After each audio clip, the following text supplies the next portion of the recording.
의정부 예방접종센터가 만 75세 이상 어르신을 대상으로 화이자 백신 접종을 시작했습니다. 접종 대상자들은 사전 예약을 통해 접종센터를 방문하면 됩니다. 경기도가 코로나19 확산을 막기 위해 유증상자는 반드시 진단검사를 받을 수 있도록 행정명령을 내렸습니다. 진단검사 권고를 거부한 뒤 감염되면 200만 원 이하의 벌금이 부과됩니다. 약사 면허를 빌려 약을 제조하고 판매한 일명 사무장 약국이 경기도 특사경에 적발됐습니다. 이들은 3년 4개월간 불법으로 약국을 운영해 10억 원의 부당이득을 챙겼습니다. 양주시가 시민이 주도하는 도서 선정을 통해 독서문화 분위기를 확산하는 등 책 읽는 도시 구현과 독서문화 활성화에 총력을 기울이고 있습니다.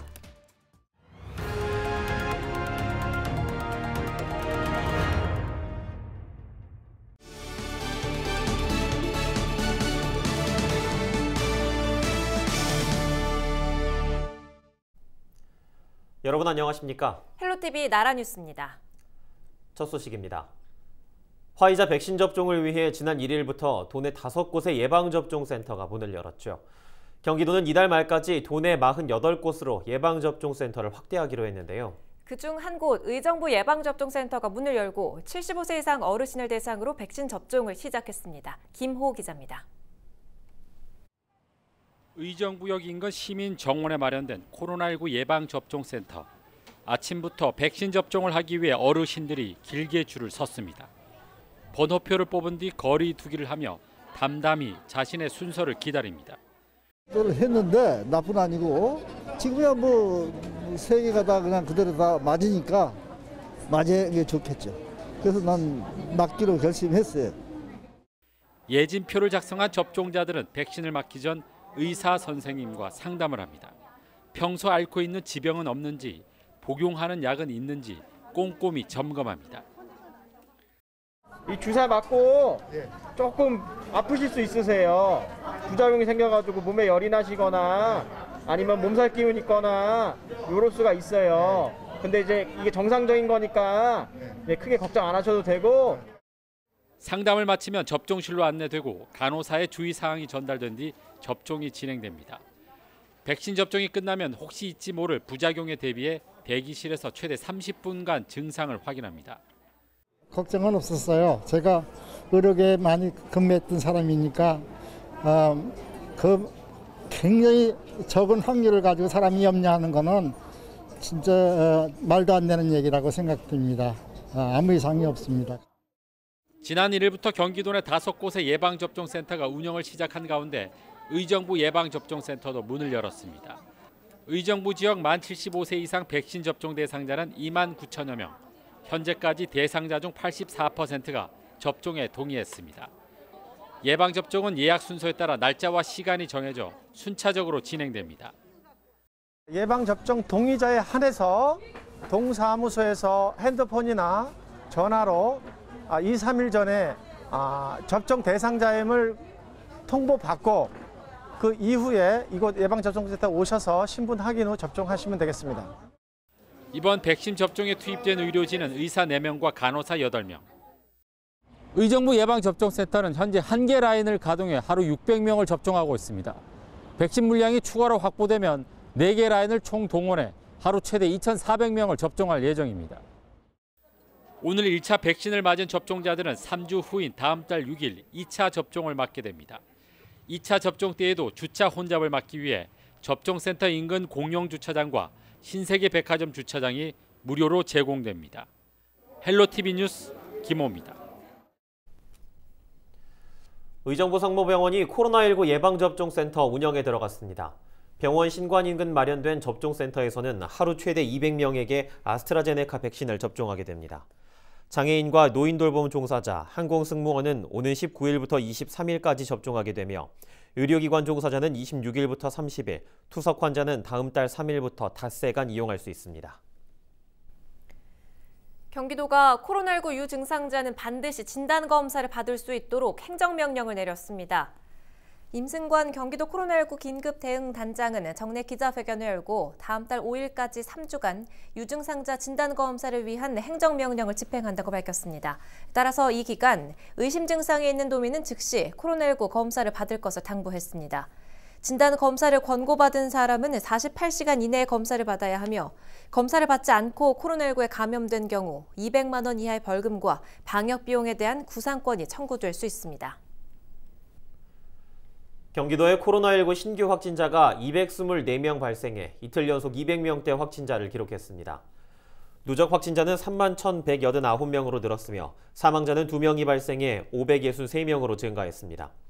시군별로는 성남시가 29명으로 가장 많고 용인 24명, 고양시 19명, 남양주 17명 순으로 나타났습니다. 도내 누적 접종자 수는 107만 4천여 명 접종 대상자 가운데 27만여 명이 맞아 25.1%의 접종률을 기록하고 있습니다. 약사 면허를 빌려 약을 제조하고 판매한 일명의 사무장 약국이 경기도 특사경에 적발됐습니다. 경기도 특사경은 약사 면허 없이 불법으로 3년 4개월간 약국을 운영해 10억 원의 부당이득을 챙긴 사무장 A씨와 면허를 빌려준 약사 B씨를 입건했습니다. 경찰 조사 결과 A씨는 매월 450만 원에서 600만 원의 급여를 주고 고령의 약사인 B씨의 명의를 빌려 약국을 불법 개설한 혐의를 받고 있습니다. 특사경은 또 납품업자로부터 1년 8개월간 4,200만 원의 리베이트를 받은 병원 이사장과 행정처장, 법인 2곳을 적발해 검찰에 송치했습니다. 오늘의 이슈입니다. 책 얼마나 가까이 두고 계십니까? 책 읽는 도시 구현과 독서문화 활성화를 위해 지자체별로 애쓰고 있는데요. 그 가운데 특히 양주시의 노력이 주목받고 있습니다. 한 도시 한 책 읽기 사업의 하나로 올해 10회째를 맞이한 양주시 올해의 책은 시민이 주도하는 도서 선정을 통해 독서 문화 분위기 확산을 위해 추진되고 있습니다. 지난해 11월 양주 시민을 대상으로 2021년 올해의 책 124권을 추천받아 이해하기 쉽고 재미있는 책, 다양한 계층이 공감할 수 있는 내용 등의 선정 기준에 적합한 도서를 선정했습니다. 시민이 선정한 2021년 양주시 올해의 책은 성인 도서 나는 나무에게 인생을 배웠다와 청소년 도서 체리새우 비밀 그립니다. 아동 도서 담을 넘은 아이, 슈퍼토키 등 총 4권입니다. 이렇게 선정된 도서는 스쿨북 릴레이, 토론대회, 독후감 공모 등 범시민 독서 진흥 사업을 통해 책 읽는 도시 조성에 활용될 예정입니다. 양주시는 책을 통해 시민이 소통하고 공감대를 형성하며 서로 생각을 나눌 수 있길 바란다며 많은 관심을 당부했습니다. 오늘의 이슈였습니다.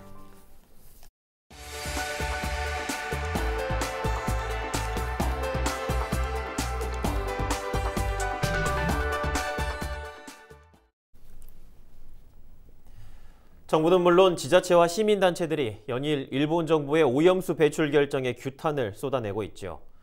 바다에 버려지는 방사성 물질이 결국 우리를 위협할 수 있다는 우려인데요. 그런데 과학자들 사이에선 엇갈린 의견이 나오고 있습니다. 차선영 기자가 보도합니다. 후쿠시마 오염수가 방류되면 오염수는 필리핀 동쪽과 일본 남쪽 바다를 거쳐 북쪽으로 올라가는 쿠로시오 해류를 따라 북태평양으로 유입됩니다. 다시 북적도 해류에서 쿠로시오 해류를 만나고 일부는 일본으로 또 일부는 대만 난류를 통해 우리 바다에 유입될 것으로 보입니다. 이 과정이 4-5년 정도로 예상됩니다. 하지만 6-7개월 안에 부산에 도달할 것이라는 견해도 있습니다. 지난 2011년 일본 후쿠시마 원전 사고 이후 독일의 헬름홀츠 연구소가 방사능 오염수의 바다 확산에 대해 연구한 시뮬레이션 영상을 보면 방사능 오염수의 바다 유입 이후 7개월가량이면 우리나라 연안에까지 퍼질 것으로 예상됐습니다. 이 경우 우리에게 미치는 영향은 어떨까? 일본 정부가 후쿠시마 원전 사고로 발생한 오염수를 이 바다에 배출하기로 결정하면서 이 바다를 삶의 터전으로 삼는 어민들의 생계, 또 국민들의 안전에 큰 위협이 되지 않을까 걱정이 큽니다. 오염수를 배출할 경우 어떤 위험이 있을 수 있을까요? 전문가들에게 의견을 들어봤습니다. 오염수 배출로 가장 큰 걱정은 방사성 물질인 삼중수소가 한국 근해에 영향을 미치지 않을까 하는 부분입니다. 트리튬으로 불리는 이 삼중수소는 양이 반으로 줄어드는 반감기는 12.3년, 완전히 사라지려면 수십 년이 걸립니다. 지난 2월에는 일본 후쿠시마 앞바다에서 잡힌 우럭에서 기준치의 5배에 달하는 방사성 물질 세슘이 검출되기도 해 우려를 키우고 있습니다. 이 발암 물질인 이 트리튬, 삼중수소는 이제 기준치 이하로 방류한다고 지금 40분의 1 희석 이야기를 하지만 그렇게 하더라도 이 방사능의 경우는 기준치가 따로 의미가 없어요. 장기적으로 가면 이게 축적이 되기 때문에 특히 바다라든가 이런 데 가면 이 해양에 대한 어떤 연구가 제대로 되어 있지 않기 때문에 어떻게 될지를 사실은 잘 모른다는 것이고요. 하지만 기우라는 의견도 있습니다. 우리 연안까지 왔을 때 방사능 농도는 상당 부분 낮아져 영향이 없을 것이라는 겁니다. 서울대 원자핵공학과 주한규 교수는 오염수를 희석해 방류하고 태평양이 다시 희석된 뒤 우리나라 연안에 오는 것을 생각하면 지극히 낮은 농도가 된다고 주장했습니다. 또 대한방사성방어학회 김교윤 회장도 한 언론 기고를 통해 해양 방출일 때 일반인의 피폭 방사선 선량 수준이 연간 한도보다 훨씬 낮은 만큼 방사선 영향은 거의 없을 것이라는 연구 결과도 있다고 강조했습니다. 하지만 시민사회와 지자체들의 걱정과 분노는 사그라들지 않고 있습니다. 해양 생태계가 오염수의 영향을 받게 되고 먹이 활동을 통해 해양 생물들의 몸속에 쌓이는 방사능 물질을 사람이 먹게 된다며 오염수 방류 철회를 강력하게 요구하고 있습니다. 일부 전문가들은 감시와 정보 공개, 검증이 최선의 방안이라며 지금이라도 신뢰할 만한 연구기관 등을 통해 일본 후쿠시마 오염수에 대한 국내 연구를 본격화할 필요가 있다고 지적합니다. 헬로티비 뉴스 차선영입니다. 16일은 세월호 참사 7주기입니다. 다큐멘터리를 통해 세월호 참사를 추모하는 온라인 기획전이 열리고 있습니다. 2주 동안 유튜브를 통해 세월호 참사를 다룬 다큐멘터리 7편을 만나볼 수 있습니다. 최창순 기자입니다. 배가 침몰되는 것 같아요. 배가 침몰해요? 여기 제기도 가고 있었는데 예. 여기 지금 배가 떠요. 이승준 감독의 다큐멘터리 부재의 기억. 2014년 4월 16일 대한민국 모두 세월호가 가라앉는 장면을 지켜보았던 그 현장의 영상과 통화 기록을 오롯이 보여줍니다. 영화는 국민을 지키고 사건을 수습해야 할 국가가 부재했다는 사실에 주목합니다.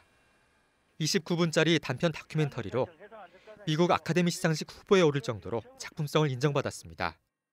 유가족이나 당시 현장에 있었던 잠수사들을 생각해보면 그들의 고통이 여전히 있거든요.